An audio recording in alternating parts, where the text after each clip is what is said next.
ډیر کارم کړی ده، په دې کې شک نشته. ګورئ شل کلن نه زور واقع ورکه سوه دلته، شل کلن لنډغریزم ورک سو، شل کلنې د قدرت جزیرې ورکې سوې، شل کلن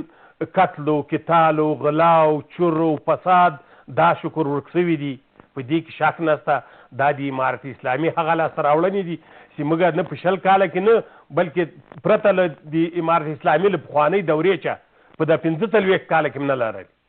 هغه 45 کاله کې موږ چې دغه چې حالات سره مخامخ سوي یو، هغه یوه 13 دوره د امارت اسلامي وه او یو دغه 8 میاشتې کېږي چې موږ له دغه چې حالات چې خلاص سوي یو چې په دې ملک کې په 100% خاوره باندې امارت اسلامي حاکم ده او په 100% خاوره کې امنیت ده.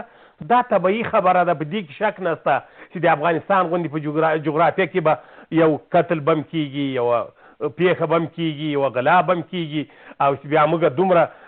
خارجي او داخلي دښمنان هم ولرو، بیا به نو دا نه کېږي. خو بیا هم امارت اسلامي ته د دې کریډیټ باید ورکړل شي چې دوی بیا هم ګورئ په دې 9 میاشتې کې امنیت راوستی ده، په دې 9 میاشتې کې غلاوې ورکې سوي دي، په دې 9 میاشتې کې قتل و قتال ورک سوی ده، په دې 9 میاشتې کې زه د افغانستان 100 ولایاتو ته ما په موټر کې سفر کړی ده چې پخوا هم نه سوی کولی. اما له شپه ورځ مزل کوه، هېڅ مشکل نشته په ټول افغانستان کې، آرامي ده، خیر خیرت ده، پوه شوې. هېڅ داسې